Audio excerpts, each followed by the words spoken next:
Hulle het vandag in hulle honderde in Philippi opgedaag. Dit is een van die woonbuurte waar mediese nooddienspersoneel sedert die begin van die jaar gereeld geteken word. Sowat 80 aanvalle waaronder ontvoerings word hier aangemeld. Mense soos John Adams en Nolite Mkwazi leef dagelijks in vrees. It's really hectic out there, especially also with the areas with gunshots and gangsterism. That affects us a lot because you don't know if you are going to come back. We have families. Je kan opeindig in 18, 19 ure wat je werkt per skof.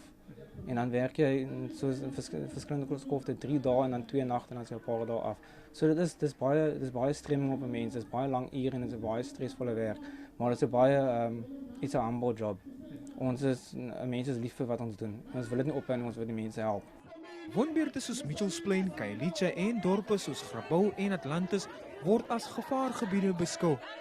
Die Weskaapse ALR vir Gesondheid, Noma French Mbombo, hou vol haar departement doen alles moontlik om mediese personeel se veiligheid te verseker. For the Department of Health, we have done as much as we can. We have invested and put more resources. Our ambulances, they've got a mobile technology where you'll be able in terms of the access.